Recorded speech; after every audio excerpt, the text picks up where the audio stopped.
On a choisi une orientation, c'est d'aller à la rencontre des plus pauvres. À chaque fois qu'il y a un paiement de RSA en début de mois, on se présente à la poste avec des petits papiers. Si vous avez des problèmes, on peut vous accompagner pour accéder à vos droits. Il y a nos coordonnées. Donc voilà, si vous connaissez quelqu'un qui a des difficultés ou vous-même. Suite au petit papier, il y a des personnes qui prennent contact. On leur force pas la main, on leur demande s'ils veulent qu'on l'aide. On est là pour eux. On a rencontré une dame qui avait des difficultés de logement. Elle nous a téléphoné pour l'aider. On a été chez elle. On a su qu'elle vivait dans un logement trop petit pour elle, son bébé. Donc déjà, elle n'a pas honte. Bonjour. Et là, ça fait quoi, 3 semaines, là, j'ai demandé de remettre le chauffage. As-tu fait une demande de logement? Oui. Oui. T'as ton numéro? Oui, je l'ai. On va faire un dossier de droit logement opposable. Si jamais vous avez des soucis, des trucs comme ça, pour remplir, on vous donnera un coup de main. Je vais téléphoner à la mairie, je vais interpeller la personne du logement. Donc pour moi, ce serait plutôt un logement indécent. Hein, voilà. Après, moi, je pense qu'il faut faire une lettre que vous signez tous les deux, en expliquant un peu, voilà, le bébé. Donc on veut un logement, en même temps on veut un plus grand logement, parce qu'on a des enfants qui sont malheureusement placés. Et tant qu'on n'a pas un logement assez grand, on ne peut pas les accueillir. Hein. Oui, et c'est pas une vie, quoi. D'un côté, je me décarcasse pour sauver le tuyau et... On sera avec toi, toujours à côté de toi. Ah, pour moi, ce qui est plus dur, c'est le jugement des gens. Grâce à la TD, j'ai su qu'on me regardait autrement, comme un être humain.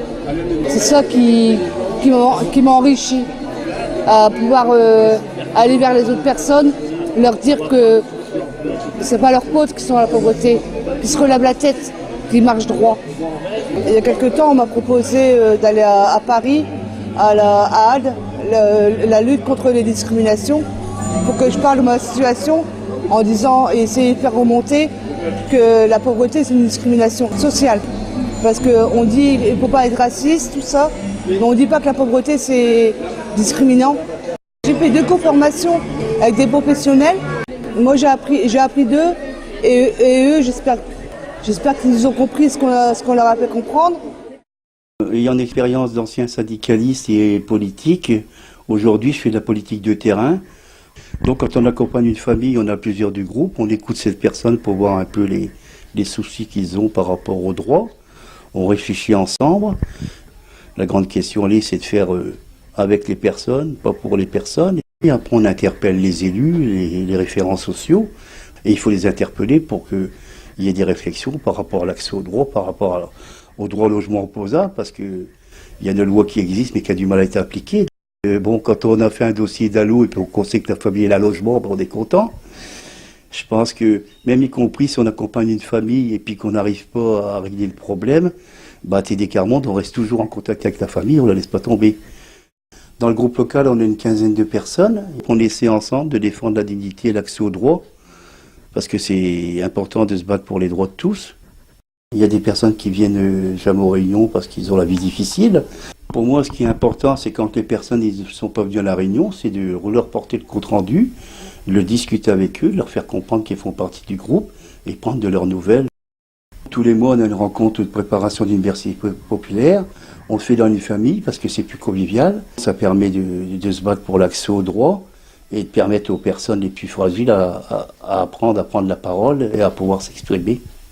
Dans le temps, j'arrivais pas à aller à la caisse d'allocation familiale ou à l'école de mes enfants. Je disais à ma caisse familiale qui parlait à ma place parce que moi, j'oserais pas parler. Maintenant, j'ai plus peur de parler. Ça m'a donné des forces pour me tenir debout. Depuis le temps que je fais partie de l'université populaire, j'ai réussi à faire changer le regard de mon éducateur de mesure AEMO. Il dit comme ça, ils ont peut-être des soucis, mais ils essaient de se battre pour changer leur vie. Il a tout fait pour pas qu'on prenne mon gamin.